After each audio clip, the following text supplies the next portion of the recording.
paz do Senhor Jesus, meus amados irmãos, aqui é a missionária Arlete para mais uma pré-aula da nossa Escola Bíblica Dominical, neste segundo trimestre de 2018, quando estamos estudando o tema Aperfeiçoamento Cristão, propósito de Deus para o discípulo de Cristo.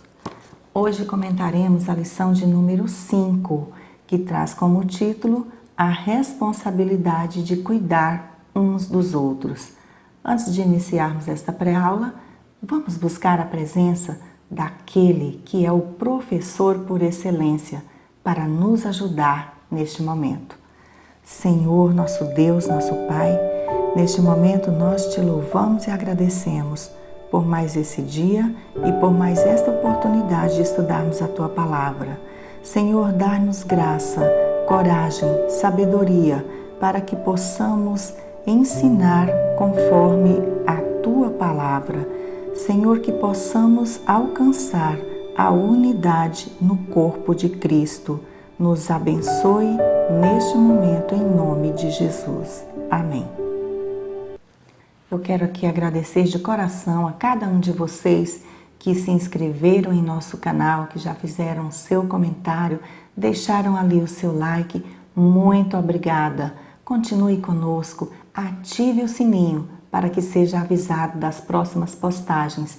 E você que ainda não se inscreveu, faça isso agora. Esteja conosco sempre para aprendermos cada vez mais a palavra do Senhor. Hoje, a lição de número 5 traz como título A Responsabilidade de Cuidar uns dos Outros. O texto áureo desta lição encontra-se na primeira carta aos Coríntios, capítulo 12, o versículo de número 25. Para que não haja divisão no corpo, mas antes tenham os membros igual cuidado uns dos outros. A verdade aplicada nos diz que, como membros do corpo de Cristo, temos que estar comprometidos com a responsabilidade de cuidar uns dos outros. O texto de referência encontra-se na primeira carta aos Coríntios, capítulo de número 12. Estaremos lendo agora o versículo 12, 14, 25, 26 e 27. Porque, assim como o corpo é um e tem muitos membros, e todos os membros, sendo muitos, são um só corpo, assim é Cristo também. Porque também o corpo não é um só membro, mas muitos, para que não haja divisão no corpo, mas antes tenham os membros igual cuidado uns dos outros, de maneira que, se um membro padece, todos os membros padecem com ele. E se um membro é honrado, todos os membros se regozijam com ele. Ora, vós sois o corpo de Cristo e seus membros em particular. O primeiro objetivo desta lição é enfatizar que a igreja é o corpo de Cristo. A introdução diz que todos os membros do corpo de Cristo têm a responsabilidade de cuidar e servir uns aos outros. A união entre os membros de uma igreja constitui uma das mais importantes recomendações da Palavra de Deus. O apóstolo Paulo compara a igreja ao corpo de Cristo, sendo um organismo vivo, formado por aqueles que receberam uma nova vida através do Senhor Jesus, aquele que vive em nós, conforme Gálatas capítulo 2, versículo 20, que está escrito: Logo, já não sou eu quem vive, mas Cristo vive em mim. Sabemos que para o seu crescimento, o corpo humano precisa ter os seus membros devidamente interligados, funcionando numa complexa organização e unidade para um bom desenvolvimento. Nenhuma parte ou membro do nosso corpo funciona independentemente. Todos os sistemas do corpo humano, bem como todos os membros, trabalham em cooperação, distribuindo os nutrientes necessários para a unidade do todo, que é comandado pela cabeça.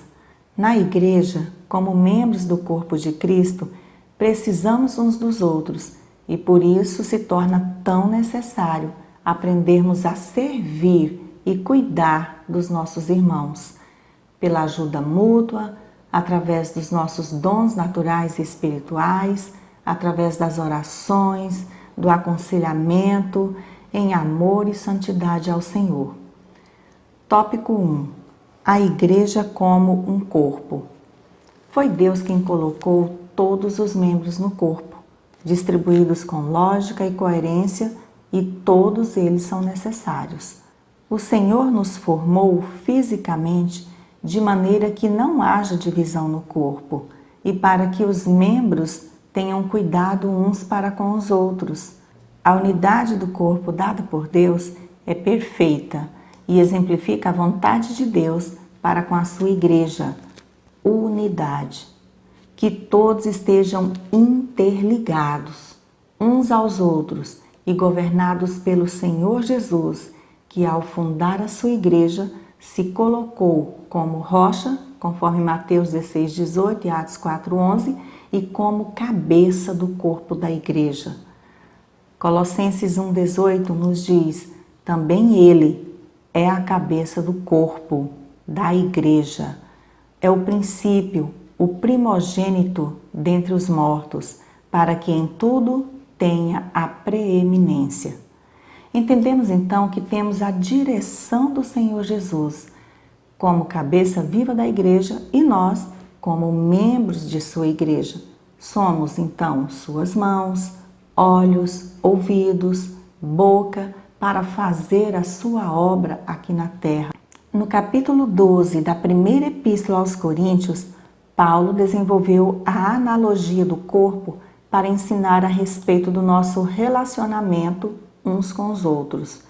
Há diversidade nos dons espirituais e cada um recebe o seu dom ou dons distintos para contribuir, para edificar a igreja do Senhor.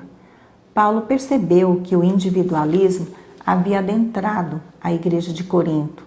Eles estavam exaltando líderes prediletos, competiam doutrinariamente entre si, gostavam de receber honras especiais por causa dos dons que possuíam, achando-se superiores aos demais membros e não estavam reconhecendo a necessidade que tinham uns dos outros.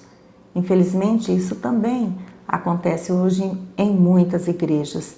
A rivalidade entre irmãos na obra do Senhor, o individualismo por parte de muitos e até mesmo a exaltação pelos dons espirituais recebidos que levam à comercialização da fé e a erros doutrinários terríveis. Não pode haver divisão na igreja, e sim a unidade em amor para o crescimento do corpo de Cristo. Veja o que nos diz o apóstolo Paulo em Efésios, capítulo 4, versículo 4. Há um só corpo e um só Espírito, como também fostes chamados em uma só esperança da vossa vocação.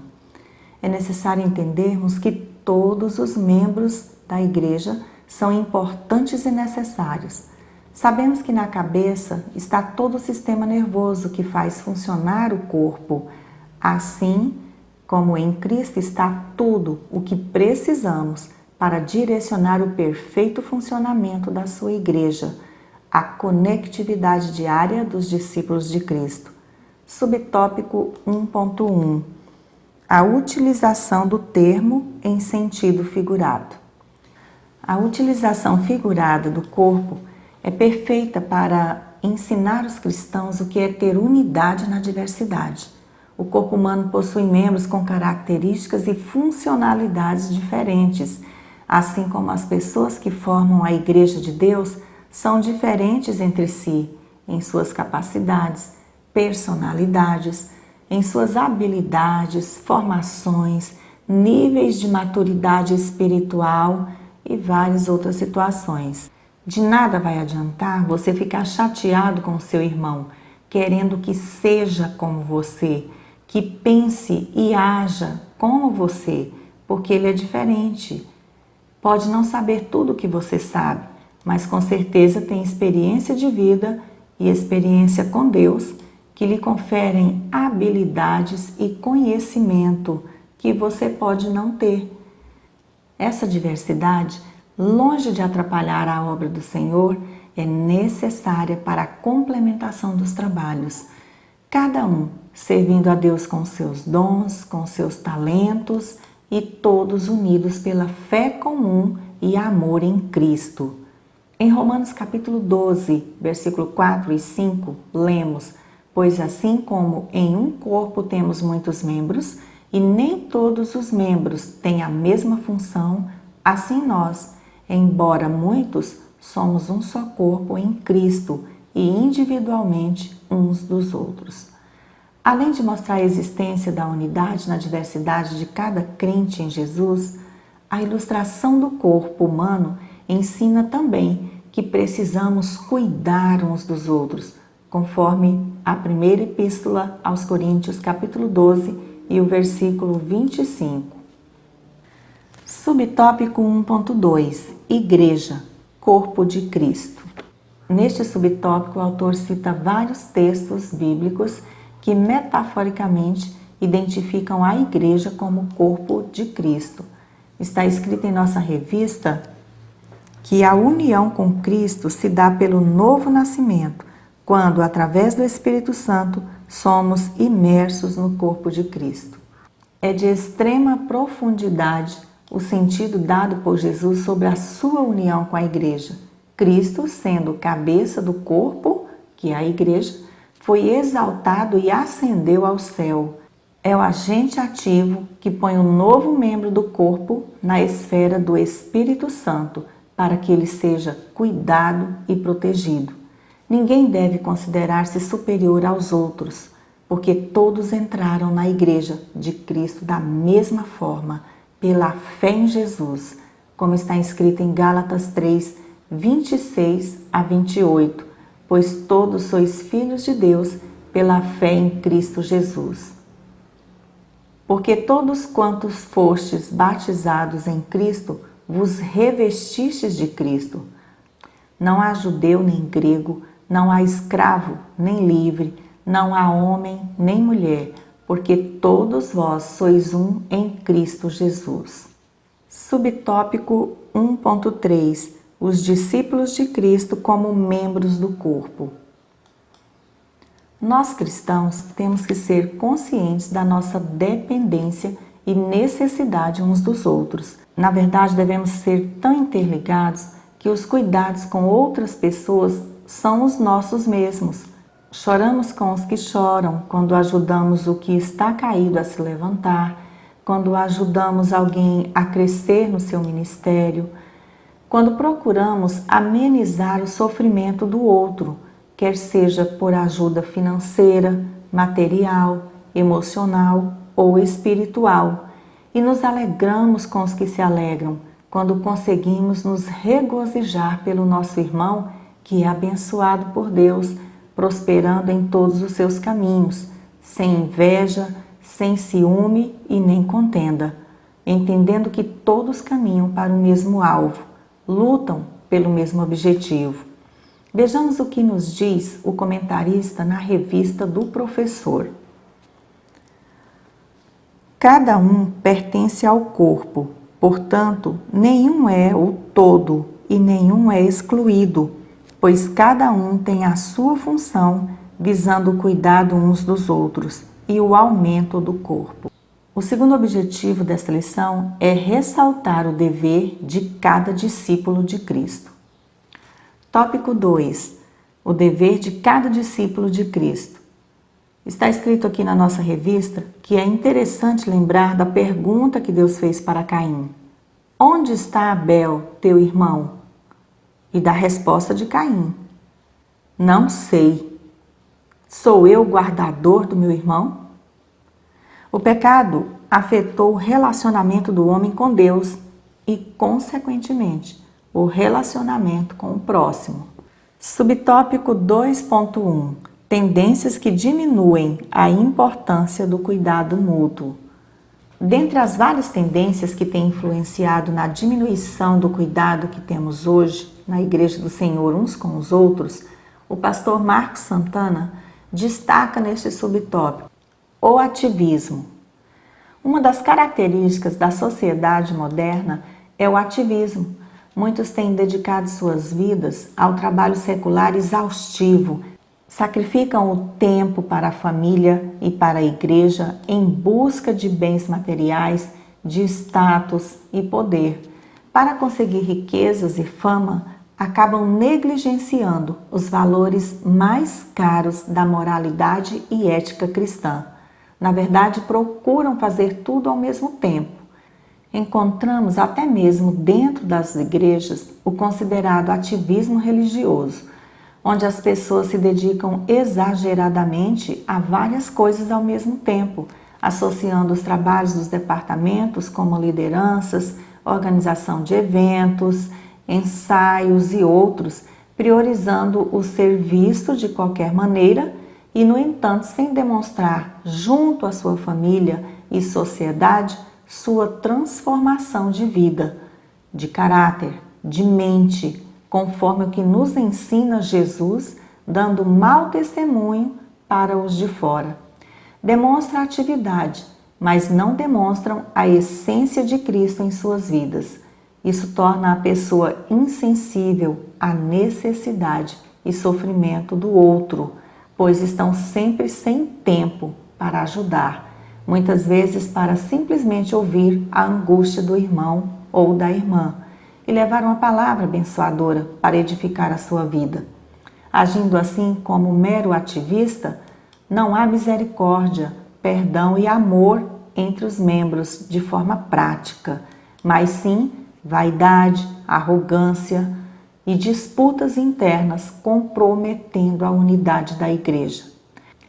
É tanta pressa para se chegar não sei aonde que muitas vezes não conseguimos ver os nossos filhos crescerem e, pior, não cumprimos a obrigação de pai e mãe de ensiná-los no caminho em que devem andar, o que lamentaremos futuramente. Temos que ser ativos na vida diária e na obra do Senhor, mas evitar o ativismo. Outra tendência citada pelo autor é o individualismo, que traz a ideia do egocentrismo, onde a pessoa pensa ser ela o centro de tudo, inclusive da vida de outras pessoas. É diferente da individualidade, que é o ser diferente, com as características peculiares de cada um e que devem ser respeitadas. Enquanto a individualidade é uma bênção em nossas vidas e nos traz a lição do respeito ao próximo por saber que ele é diferente de nós, o individualismo não é coisa para o cristão, pois nos engana, colocando um sentimento em nós de superioridade em relação ao nosso próximo e nos afastando dele.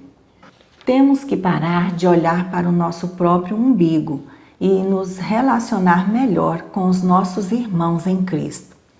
Subtópico 2.2 Capacitados pelo Espírito Santo. O Espírito Santo concede o equipamento espiritual da igreja, que são os dons e ministérios, e busca pessoas consagradas através das quais ele possa agir, tanto para proclamar o Evangelho, quanto para produzir fruto na vida do nascido de novo, conforme Gálatas capítulo 5, versículo 22 e 23. É o Espírito Santo quem fala ao coração do pecador, convencendo-o do pecado, da justiça e do juízo. João 16:8, por meio das nossas pregações, louvores e testemunho cristão. O agir do Espírito Santo no meio da igreja resulta na comunhão e unidade entre os irmãos. Aqui na nossa revista diz que o Espírito opera incorporando e capacitando cada membro com dons, visando o bem do corpo, para que todos sejam beneficiados. Diz ainda no comentário da revista do professor que cada membro do corpo de Cristo é capacitado para atuar na edificação da igreja, tendo cuidado uns dos outros.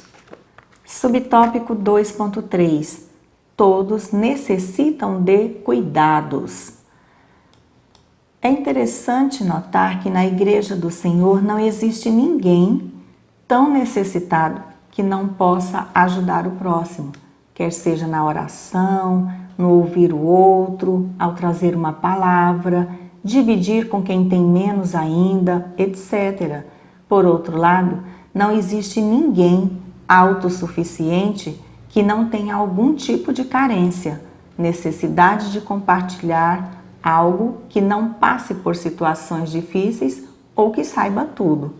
Definitivamente, precisamos uns dos outros na caminhada cristã, e isso torna o agir de Deus ainda mais lindo nas nossas vidas.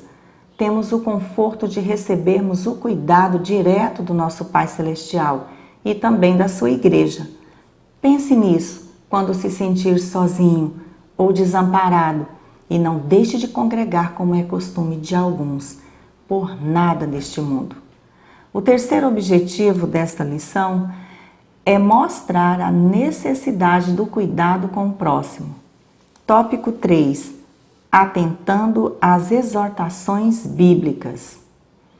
Em Romanos capítulo 12, versículo 10, lemos: Amai-vos cordialmente uns aos outros, com amor fraternal, preferindo-vos em honra uns aos outros.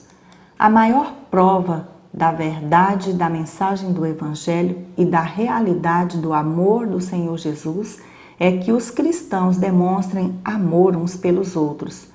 Cristo é o maior modelo de amor sacrificial. Filipenses capítulo 2, versículo 3, 8. Subtópico 3.1. Servir uns aos outros. Nós cristãos temos que entender que precisamos de ajuda mútua. Gálatas capítulo 6 e o versículo de número 2 diz o seguinte: levai as cargas uns dos outros, e assim cumprireis a lei de Cristo. Servimos ao próximo quando o ajudamos. O próprio Senhor Jesus Cristo disse que não veio para ser servido, mas para servir. Mateus capítulo 20, versículo 28. Jesus é o nosso maior exemplo de serviço ao próximo. A Bíblia diz que algumas mulheres serviram Jesus com seus bens. Lucas 8, 1, 3. E diz que ele foi ajudado por um homem sirineu a caminho do Gólgota. Mateus capítulo 27, versículo 32. Após uma pesca milagrosa, os discípulos precisaram de ajuda dos seus companheiros. Está escrito em Lucas capítulo 5, versículo 7. Paulo, durante o seu ministério, também foi ajudado.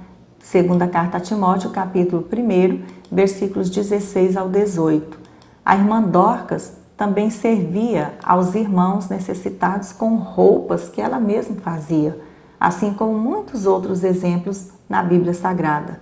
Se já passou pela sua mente que você não precisa de ninguém para viver nesse mundo, está na hora de mudar os seus conceitos e atentar para o que diz a palavra de Deus.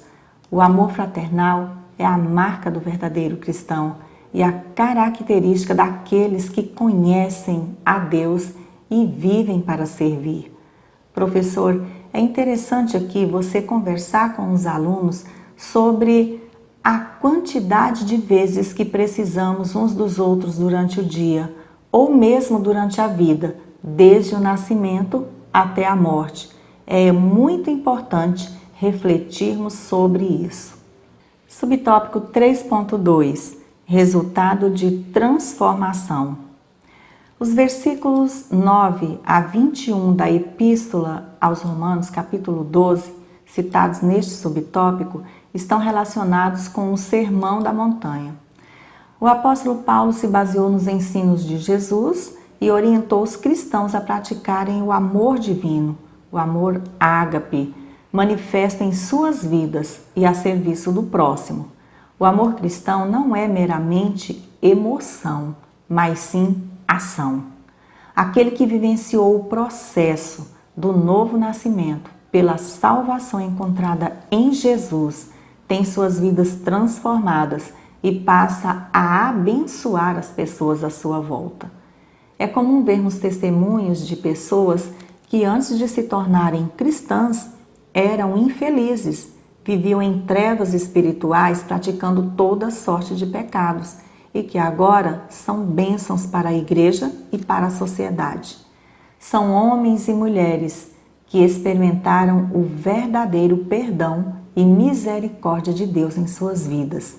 E agora, livres de todo egocentrismo e cegueira espiritual, prestam um serviço ao próximo, incluindo aqui a igreja e a sociedade, com dedicação, liberalidade, cuidado, alegria, amor, perseverança e fervor, numa atitude de gratidão a Deus por tão grande salvação.